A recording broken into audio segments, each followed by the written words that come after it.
Hare Krishna and murder. How do these two go together? And today we have a special guest, author Henry Doktorski, and Henry's latest book, Gold, Guns, and God, Volume 5, Swami Bhaktipada and the West Virginia Hare Krishnas, The Murder and the Mandir, dives deep into tumultuous life of Swami Bhaktipada. Join us as we explore his rise within the Hare Krishna movement, the creation of the Grand Palace of Gold, and the dark scandals that marred his legacy. Revered by some and despised by others, Swami Bhaktipada's story is one of the contradictions and intrigue. So welcome to another intriguing episode of Truth Be Told. I'm your host again, Tony Sweet, and welcome to the Truth Be Told studios for the first time, author Henry Doktorski. Hello, hello. I hope I got everybody's name right. Well, yes, and thank you for such a warm welcome, and the canned applause also. That was a real what applause? I didn't hear anything.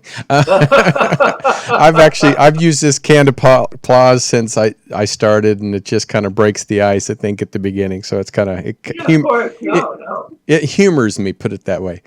Well, I'm excited to have you here because we're going to talk about the books that you've written. I mean, especially the Volume 5. But so I want to jump right into this, and what really drew you to Hare Krishna movement, and how did you experience their shape in the decision of writing Gold, Guns, and God? Well, they're both two questions that don't really have quick answers.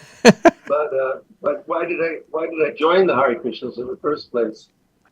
Several reasons. In college, as like a 21-year-old or so, I became interested in Eastern thought and spirituality, and actually attended a lecture by Baba Ramdas at the University of Lawrence in Kansas. And I thought that was really cool because I never heard of reincarnation before, and I learned that the yogis are vegetarians, and I learned about karma. In other words, for every action, there is an equal and opposite reaction, not just in the physical world, but also in your behavior regarding good and evil like this. And I thought, this is really cool. And the Maharishi people, transcendental meditation, I think there were some flyers up on campus, and I said, let me try this out. And I paid my $35 and got my mantra, and I used to do silent meditation twice a day for 20 minutes, and I think that's a good thing. I still like it. I think it's a good thing. Help center yourself. But anyway, so besides that interest, there was at the same time some reversals in my own personal life, which made me question whether this is the path I was going to go to graduate school instead of piano. I was a piano major in undergraduate school. And I was a decent pianist. I certainly wasn't a great pianist. But I thought, well, I'll go to graduate school. But there were a number of factors involved. And, besides my questions about, is this really what I should be doing? Considering that I'm not like a great musician. Although I must admit that I was good enough to make a living as a professional musician for the last 40 years. That's great. So, but I've never been, no TV shows about me or anything. Not yet. But not yet. Anyway, back. So, and then the second thing was my relationship with women at the time. I had some very negative experiences. I mean, I had positive experiences initially, but my senior year, there were at least one or two breakups that kind of affected me deeply. And it made me quite unsure of, even though at a young age, like 21, you got your whole life in front of you, but youngsters like that, and I still consider that youngster age, at least in my case. Right. We don't have the experience or the wisdom to just get over it and go on. So So then I told my piano professor, I said, after I finish graduate school, I'm gonna find a spiritual commune somewhere and devote myself to the search for the absolute truth. And he wasn't too pleased at that because he had ideas that I could become professional, perhaps opera coach, for an opera company or something like that. But lo and behold, on my way home from Kansas City to New Jersey that summer of 1978, I stopped in Wheeling, West Virginia to visit a high school buddy who had a summer job there. And that afternoon, we were sitting in his hot and stuffy apartment with nothing to do. And he suggested, why don't we go visit the Hare Krishna temple? It's only like 10 miles from here. It's called New Vrindavan, and they're building a palace for their founder. Let's go visit. So I said, yeah, cool. We went there. We spent an afternoon there. And I really liked what I saw. We talked to a lot of the devotees. They had time to talk to us. Right. It wasn't like big, corporate that thing, but they had time to talk to us. And I really liked what they were talking about. They're vegetarians. The single men are celibate.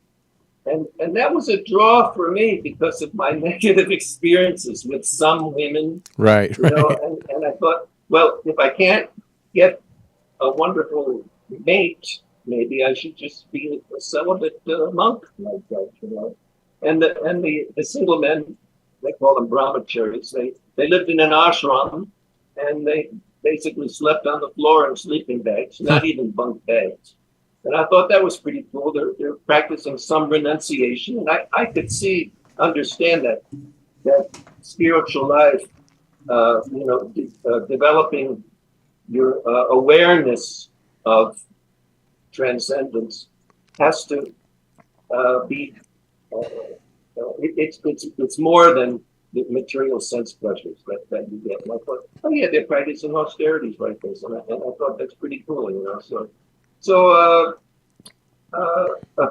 about a month later, on my way to Texas from New Jersey, I planned to stop and visit again at this New Vrindavan, West Virginia community for maybe 2 or 3 days.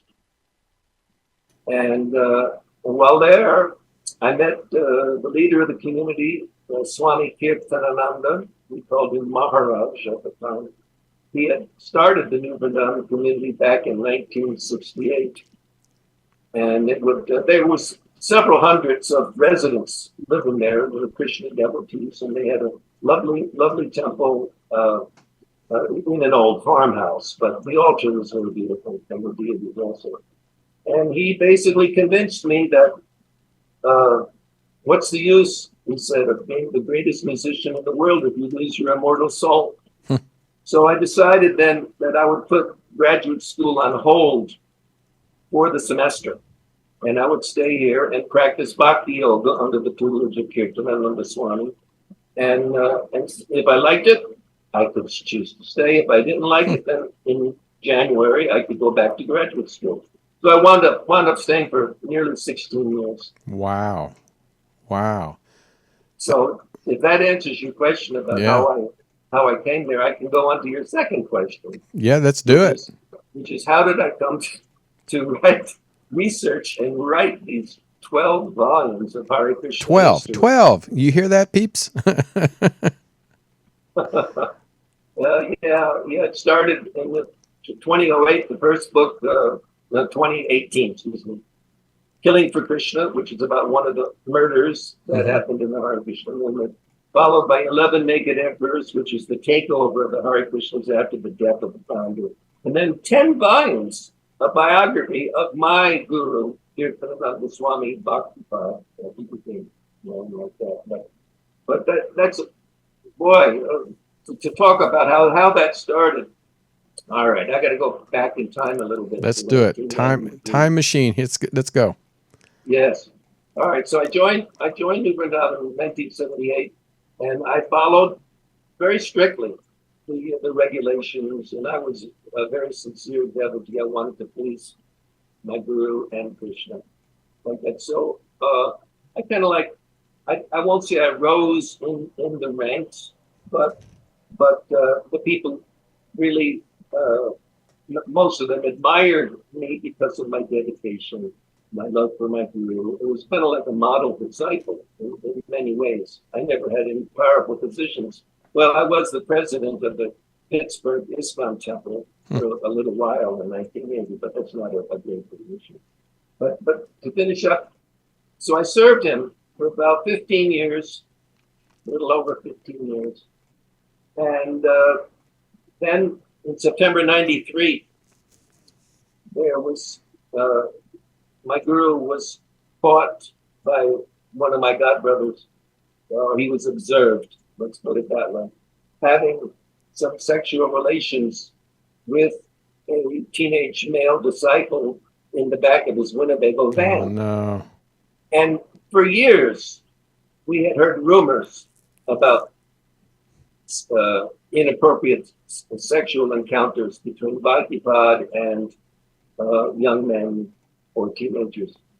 But we basically dismissed them because we'd never seen any evidence Right. to show that, you know, but we had seen and experienced this love for our spiritual master, kind of like maybe like a child would have love for a father, or a student might have love for a teacher, for that, because you know, someone who's exemplary like that. So we had our love actually. I call that love. Love is a very powerful emotion, Right. and it colors everything that we see, everything that we say, everything that we do, based on our perspective of things like that. So anyway, after hearing these reports from a person, a godbrother of mine who I trusted, and I didn't think he was making up any stories. I did my own investigation, and I talked to a few young men who were boys that lived at the community, and they said, "Yeah, Bhaktipada used to give us blowjobs." Oh, wow. And so I believed them. You know, I believed them. So I confronted my spiritual master very respectfully. I went to visit him at the time. He was living in a stone cabin at Silent Mountain. It's not really a mountain. It's an abandoned limestone quarry near Littleton, West Virginia, maybe about 20 miles south of Weaver Valley. But I went and I talked to him, and I asked him about this, and he denied everything. And I knew he was lying. So because I believed the men that I had talked to, the young men or boys. And so basically then I just rejected him as my spiritual master. I stopped serving him. I stopped serving his mission.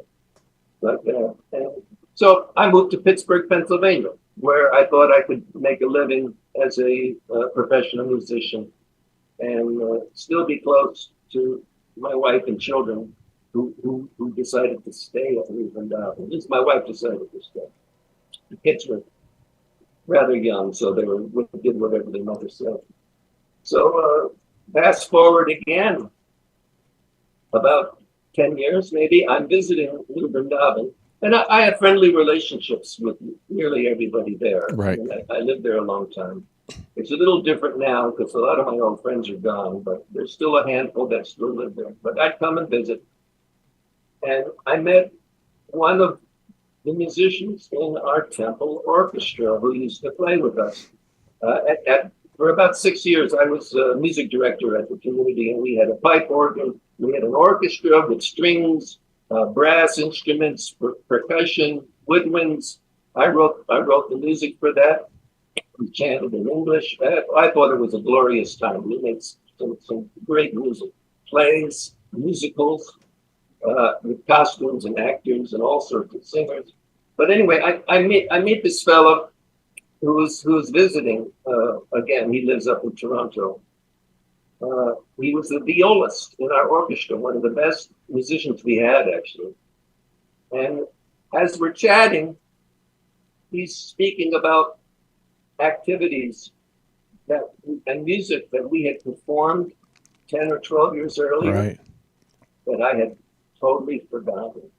But with the passage of time, memory is a selective thing. Remember something, and I said to myself, I can't let all this great music and the story behind it be lost with the passage of time.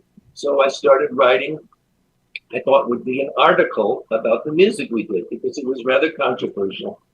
All the other Hare Krishna temples, they all do it in the Bengali Indian style, in the language of Sanskrit or Bengali, with the drums and Right. cymbals.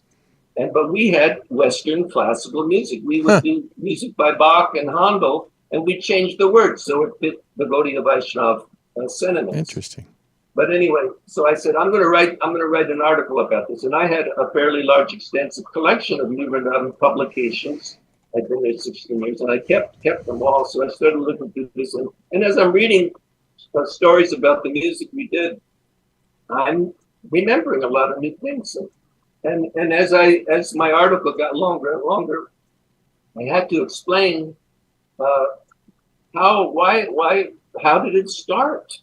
I mean, it was Swami Bhaktipada, my spiritual master, who wanted to de-Indianize Krishna consciousness. He wanted to Westernize it. He thought it would make it more accessible to Americans who are not used to seeing, like, shaved heads and wearing dhotis and saris. A lot of people consider that very foreign, but he wanted to Westernize it. So I just lost my train of thought there. I was talking about writing. I had to explain how this started. All right. So then I had to talk a little bit about the history of the community, because the first 10, 20 years, it was in the style of Prabhupada's ISKCON. It was the Bengali style. And then suddenly it changed to Western. So I had to tell a little bit about history in Vrindavan. And then the music that I helped create and we performed thousands of times, it ended. It was July 1994, after I had left, actually. Wow. And I had to explain why it ended. And the why was because of this Winnebago incident. Right. And it split the community. Half the people realized, myself included, that this man who we were worshiping as a representative of God is actually a pretender. He's not who we think he is. But still, there was another half that just loved him so much that he could never do any wrong. So there were some tense times there. Anyway, so as a few years later, I had a 300-page manuscript. This is in 2003 now. And I'm visiting the community, seeing my friends, and showing them my manuscript, which is basically a history of the community and a story about the Western music. And one of my friends, he said, "Oh, Rishikesh," that was my name at the time, "I got something you have to see." So we walked up the road up toward the palace. Across from the palace is this abandoned parking lot with some junk cars, and there was an old trailer from a tractor trailer truck. He unlocked the padlock over this trailer, and we climbed up inside. And he says, "Look at this, Rishikesh. You can use this for research for your book." And it was filing cabinets and boxes, and it was actually tens of thousands of pages of documents, Bhaktipada's private correspondence with his letters. There was cassette tapes. There was trial transcripts. It was his personal library. Wow. Which somehow Tapakunj had acquired, and he was just storing in this trailer with a leaky roof. So anyway, so I rented a truck. I couldn't fit it in my car, so I rented a truck, or maybe I borrowed a truck. I forget. And brought everything to my home in Pittsburgh, and I bought steel shelves, and I put it out in the garage. So, and then it was so much there. It took me 10 years to go through it all. But in that archive were like classified confidential documents. Oh my God, there was a whole box about the murder of Stephen Bryant. Wow. Because Bhaktipada, he was, in 91, he went to court. He was charged with, as a conspirator in this murder, perhaps authorizing the murder or ordering the murder. So these are all these trial transcripts, and then the box of all this research from some private investigators. And reading this, it was kind of eye-opening to me because I knew nearly all of those people, and I had no idea that there were 12 people involved in this murder. 12. Including some people who today are very powerful ISKCON gurus. At least one person was an ISKCON guru. And I was like, and I made it my life's sacred duty to share this with others. Because I was not affiliated with ISKCON anymore. I was not affiliated with New Buddhism. So I had no fear of retribution. You know, like so many of my friends, they're attached to ISKCON. Mm-hmm. They make their living through ISKCON. You can't bite the hand that feeds you. Right. I was just very fortunate that Krishna had given me this huge archive, which is now, by the way, it belongs to the Swami Bhaktipada archive at West Virginia University, where hopefully it'll be protected for posterity and scholars. Right, that's great. Study this. So my first book, Killing for Krishna, came out in 2018. 2 years later was 11 Naked Emperors, and then the 10-volume series, a biography of Kirtanananda Swami Bhaktipada. And it's been a great adventure. I've made many, many, many friends, but also many enemies too, who don't like these dirty laundry that's people to see. Can I ask you, I know he's a very controversial figure. I mean, he, at least now, maybe not at the time, but you know, there were rumors, but how would you describe like his leadership style, and how did he impact the community that you are in? Well, Kirtanananda Swami, he founded the community with his godbrother Hayagriva back in March of 1968. Wow! When they were still, they both had been absent without leave from ISKCON, so they wanted to start an ashram in competition with ISKCON. ISKCON is Prabhupada's society, the Hare Krishna movement. And after a couple of months, Kirtanananda realized that he wasn't attracting the followers he wanted. He had to get back with Prabhupada. So he and Hayagriva visited their spiritual master in Montreal and begged forgiveness for leaving. And they wanted to come back. And Prabhupada forgave them and told everyone to forget about this. But see, Kirtanananda Swami, he had developed a type of charisma. And that is, it doesn't work with everybody, but the people who lived in New Vrindavan, really, we loved him. We thought he was very wise, fair. He was learned in the scriptures, and he was just at times, he could be, shower you with affection or attention. And when a very important person does that, like, let's just say a young person meeting maybe the president of the United States, you know, you develop some affection for that person. Right. And we all did that for Bhaktipada. And we so many times we had seen the wisdom of his instructions, his humor.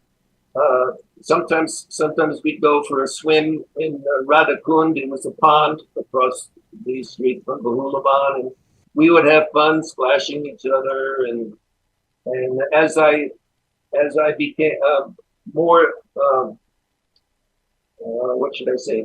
As my service increased, he became more affectionate. He was always affectionate to people who would show results. Of course, you could get on his bad side also, and those people they got chastised, and that was called getting the sauce. All right, But he rarely ever chastised me, probably because he could see that I really loved him, and I wanted to please him, and I wanted to become Krishna conscious, and I wanted to help build this movement out in the community.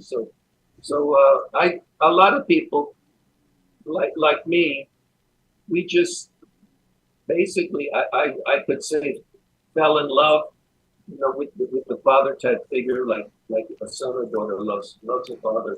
Like that. We just really admired him, and it was only later on, in the late '80s and the early '90s, when I began seeing inconsistencies, which the crack started. My rational mind could not ignore this anymore, and then I began to have doubts. So by the time the Winnebago incident came, when he was caught in the bed of the Winnebago band with a teenage male disciple, that I was able to sever that attachment. Although the love is still there, but at least you can control it. You don't have to surrender to it. And I rejected him as a spiritual master.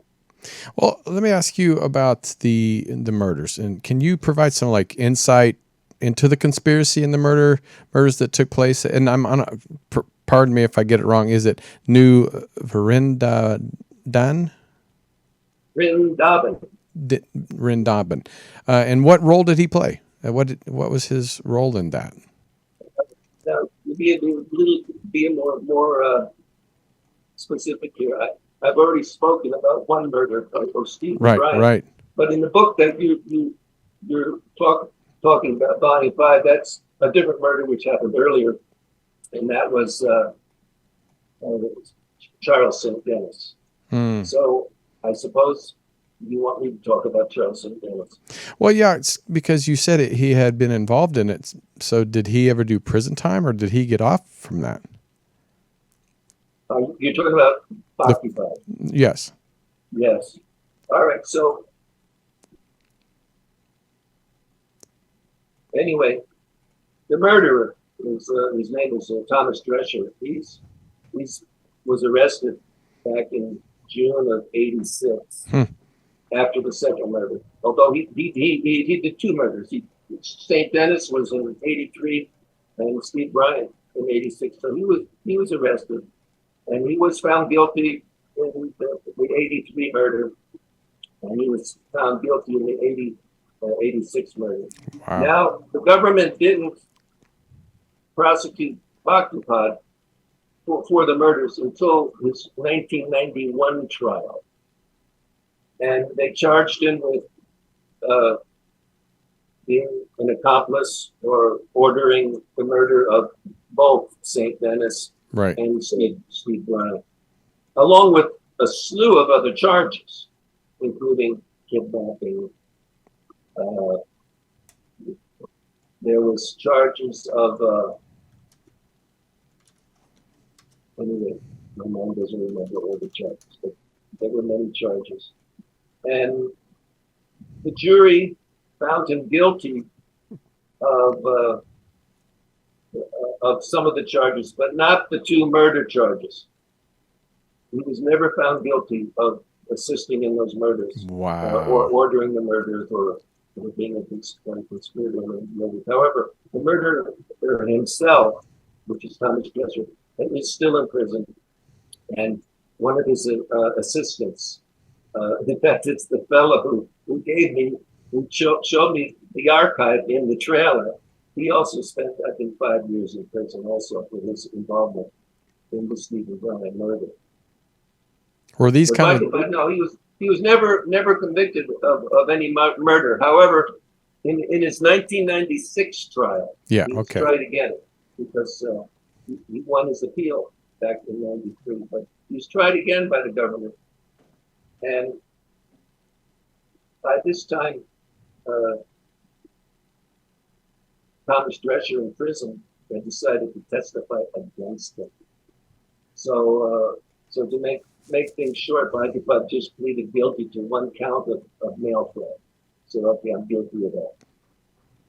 But the judge knew he was guilty of a lot more than that. So the judge gave him 20 or 30 years. I forget what it was. Wow. He spent 8 years in prison, and he was released because his health was pretty bad. They didn't want him to die in prison.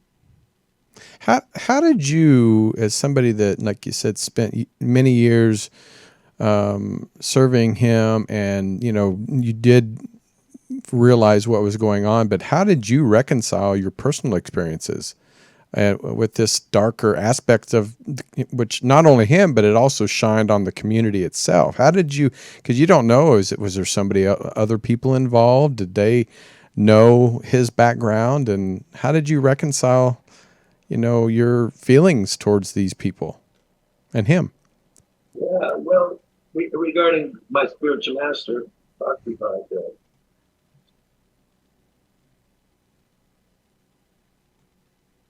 I rejected him in October '93. And as I'm writing this book, I'm still remembering fond things about him. Right. Everybody, every human being has good qualities and bad qualities. Right. In fact, even Krishna himself, in the Mahabharata, a great epic Hindu classic, he says that no good man is entirely good and no bad man is entirely bad. So, I didn't hate him or anything like that. Okay. I don't think I ever hated him. Of course, I was never abused either. I know people who do hate him. But as I'm researching for this book, it's basically just history like this. But then at one point, reading through the archives, documents, I realized that this community, this supposedly spiritual community that I lived in for 15, 16 years, may be more correctly classified as a criminal enterprise operating under the guise of the spiritual community. Because all these guys at the top, starting from Bhaktipada, they were involved in all sorts of illegal and immoral activities, practically from the very beginning of the community, or close to that. So then I really had my doubts about my own involvement. Previously, I thought, well, I was joining, I was in a spiritual community, and maybe I developed some qualities that are virtuous qualities during my time, and I did learn a lot. There's no doubt about that, and I think I benefited from my 15 years as a student of Bhakti Yoga, like Krishna and Swami. But I really started to think, and I'm out there, doing all this service for the community, and I'm thinking I was really contributing to all a lot of the bad things that were happening without even knowing what was happening. So, right. Like for instance, the child abuse at the New Vrindavan school. That was all kept covered up, and Bhaktipada had his hand in covering that up also, until it finally exploded, and charged with sex crimes, and I'm thinking to myself, this was really a big mistake for me to have just come under the influence of Kirtanananda Swami and became his loyal disciple, a real classic case of deranged devotion. In other words, it's devotion that's given to an unworthy recipient. The total devotion. You could have affection for anyone, even chronic criminals and stuff like that. Like your father, if a father turns out to be a murderer or something, the children are going to still have affection for him, I think, in most cases. And so was the case for me. But I began to think, wow, I really made a big mistake going there, and I helped contribute to all these crimes and immoral activities that were going on. However, after Killing for Krishna, my first book was published, I got so many emails from people who appreciated the book. Oh, that's good. They That's good to hear. they said this has opened my eyes and allowed me to relieve myself of some of the trauma I experienced when I was in the Hare Krishnas. Mm. This is what they're telling me. One fella, and it's in Arizona, and because what it does, it shows them what was really happening behind the scenes, and they never known that. All they see is what the religion, the organization wants you to know. Right. So I got one fellow in Arizona. He said he was in ISKCON for 12 years, and it's been years since he left, but he still has trauma in his body from the abuses that he received from that, and he sees a psychiatrist like twice a week, something like that. And then he told me, he said, Henry, he said, after reading Killing for Krishna, I only have to see my psychiatrist every other month now, because that's a big weight lifted from me. Right. So after reading these letters, I thought to myself, maybe I was meant to join that community, so that you can expose 40 years later, I could write these books which will help other people escape the trauma of their deranged devotion. Wow. And that's it's very satisfying, to know that I was able to help people. And that really wasn't even my big intention. I was just going to tell a story, when I started out on this thing. But I'm very extremely happy that there are many people who have benefited, from these books. Well, I can't believe our time is flying, and so I do appreciate what you just said, because that was one of my questions I was going to ask, is for the people, because we've heard like the Charles Mansons and people that go, a lot of these people are in society. I don't know. You mentioned that going into joining is because you were hurt, in relationships. A lot of people, I think, are just looking for answers, and so they find somebody that is speaking or seeking what they're speaking of, peace and love and acceptance going into this. But a lot of times you don't know the backgrounds of these people. I think not only you're healing people that have experienced it, but do you feel like people that are looking for this type of direction, you're also saying, hey, beware, because, do your research also, and don't let things go unnoticed. Would you say that? Yeah, of course. I maybe it was a year ago, I got a telephone call from a man whose 19-year-old daughter was joining the Krishnas. Not ISKCON, however, another spin-off from the ISKCON, one of the Gaudiya Math groups. And they were going on a month-long trip to India.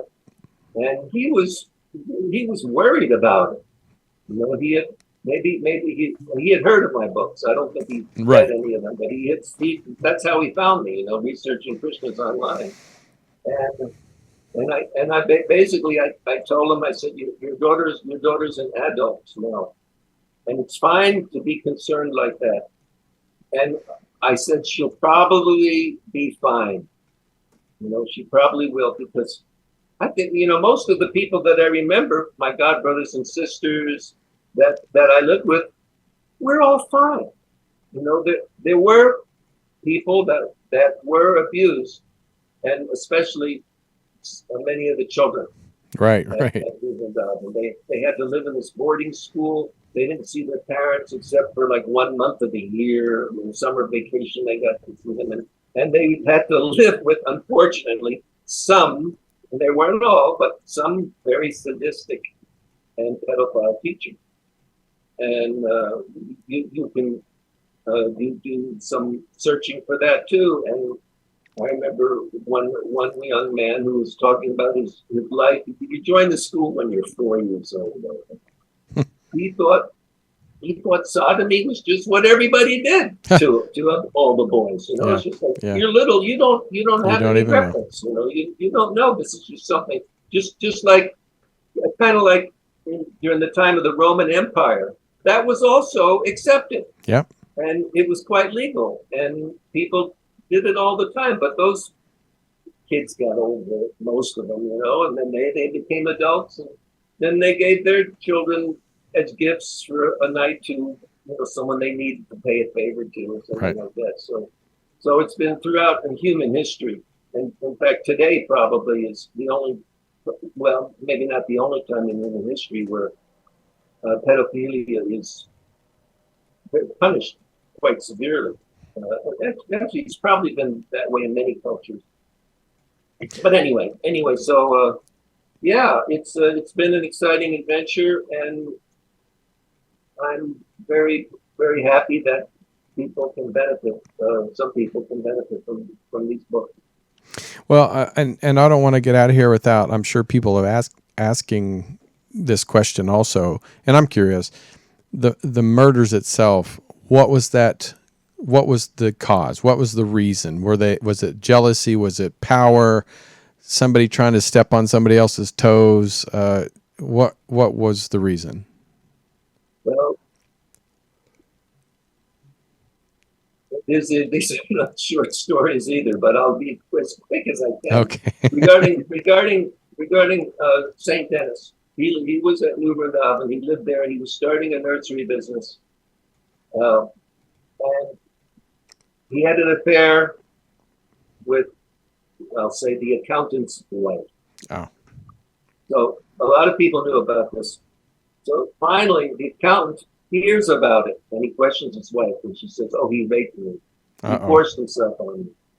So the accountant is like, "Oh, I'm going to kill the guy." He's like really upset, and he goes to Bhaktipad and says, this fellow Saint Denis, publicity. There's going to be police here, and Bhaktipad surprised him. He didn't try to discourage him. He said, "Okay, well, get with Thomas Drescher." Thomas Drescher was the chief enforcer of the community, kind of like the constable. Right. He was a Vietnam vet, killed many, many, many people in Vietnam. He was quite proud of talking about it too. And so this accountant gets with Thomas Drescher, the constable, and they plan the murder, and they do it. And the reason why, nobody believes that St. Denis actually raped the accountant's wife. But a week or two or a month earlier, St. Denis had heard that Bhaktipad was having sex at parties with some of the Mexican laborers. They were illegal laborers brought to Libertad, and they were all picked by his former lover, Hayagriva, because they were gay, and Hayagriva was into that. But Kirtananda, he's a Swami. He's not supposed to do that. So St. Denis basically challenges Bhaktipad, and there were other people there. Uh-oh. So this would be very bad if people start to believe that Bhaktipad was not following strictly the principles of a sannyasi, which is lifelong celibacy. Right. If he was engaging in sexual activities. So that's why, of course, we don't know. But that's why we think Bhaktipad to shut him up told the accountant to get with the constable because he'll do it right. We'll do a good job. So that's what we think. Wow. And then there's, of course, the second murder. I don't know how much time we have for that. We have about 3 minutes, and then unfortunately we have to go. You want to hear about Stephen Bryant? I would love to, yes. All right. Anyway, he was I taught piano to his wife's children, but I did not know him personally during this time in Vietnam. But he was very disappointed that his wife was more devoted to her spiritual master than to her husband. And he wanted to leave. He wanted to move to California or someplace, and she refused to go. So anyway, so he took his two children with her into the motorhome and then started driving to California. Actually, first they were going to Michigan, where his parents lived. And then the wife was like, didn't want to lose her children. She doesn't like the guy, her husband anyway. It was a mistake even getting married to him. Got it. Yeah. So she goes to Bhaktipada. Hey, my husband, Steve, took the children and he's going up to the parents' house. So Bhaktipada organizes very quickly 3 New Vrindavan enforcers. They're like policemen. And they get a van and they follow them. Of course, they can't see them. I'm going to turn this off. Somebody's okay.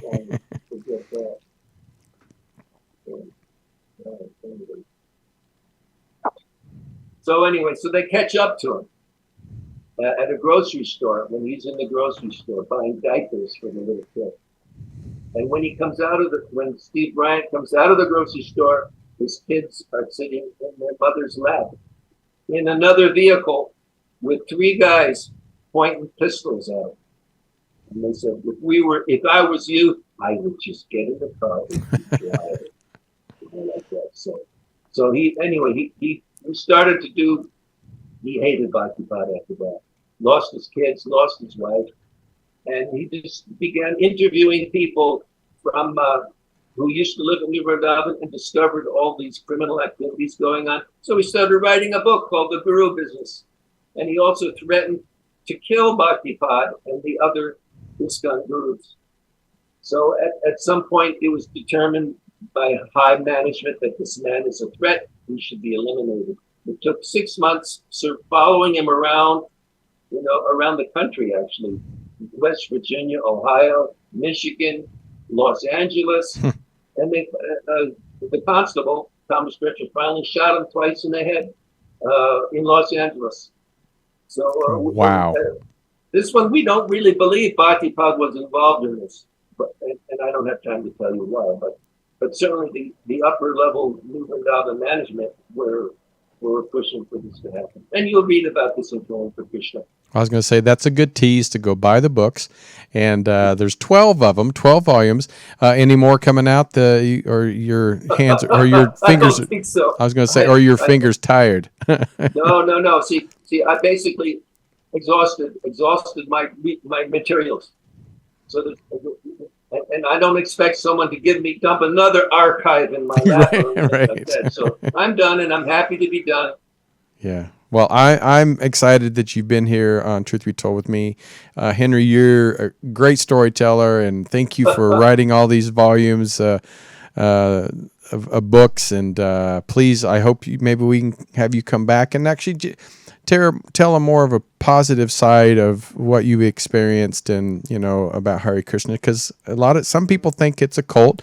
Some people, give it a bad rap, but it'd be nice to have you come back and just talk about maybe a positive side of it. Oh yeah, I had mostly wonderful times. I really did. Well, let's have you back and spend an episode just talking about that. So I'd really appreciate it. Sounds terrific, Tony. All right. Well, thank you, everybody. And Henry, where do people find you, like the books and everything about you? Because I know you're an amazing musician, too. So where can people follow you and find you? Well, probably best to just go to Amazon.com and or Amazon.ca or Amazon.de, whatever country you're living in. Right. and you can find me by typing in my name. Doktorski, Henry Doktorski, and you can find the books. Also got other books about the accordion and music and other stuff like that besides. Perfect. Well, thank you. And thank you, everybody, for tuning in. Please, if you have questions for Henry, please reach out to him. Maybe you need some accordion lessons and he can give you some advice. But we appreciate you guys for tuning in every Friday with me here on Truth Be Told and the Club Paranormal Network.